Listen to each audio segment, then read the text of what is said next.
Ano? Buwan na kayo. Sarap yan, Pringles yan. Sige na, ayan na, oh. Abutin mo na. Pringles yan, masarap yan. Tikman nyo. Ayan, bigyan mo yung kasama mo. Bigyan mo na. Bigyan mo sa kanya. Para makatikim siya. Sige na, bibigyan mo. Matikman nyo, masarap yan. Pringles nga yan eh. Tikman nyo. Masarap yan. Ayan. Sige na, buksan mo.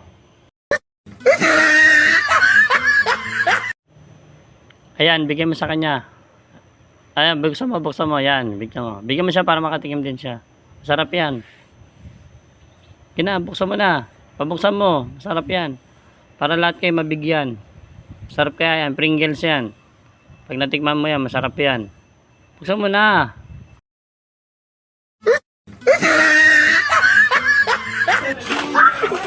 Ayan, kay Tito. Bigyan mo kay Tito. To, tikman mo yan to. Pringles. Masarap yan. Pringles yan. May laman yan to. Huwag mo na alogyan to kasi baka matapon pa. Masarap yan.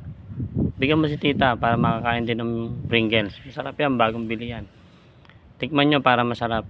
Para malaman nyo masarap yan Pringles. Yan ang gagawin kong negosyo sa susunod.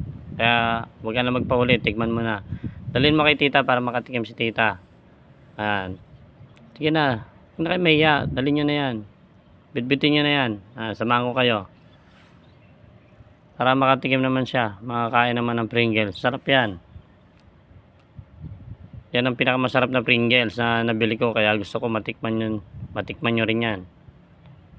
Sige na to. Yan. Samahan kita. Yan. Sige na. Huwag na mahiya to. Basta bigyan mo si Tita para makatikim din. Sarap yan. Bigyan mo sa kanya. Sarap yan. Para makakain din ng Pringles. Sarap ka na Pringles na yan. Tingnan mo, pag natikman niya yan, matutuwa sa'yo yan. Sarap yan eh. Pringles nga yan eh. Bibili ba kayo pang ulam para diretso na tayo?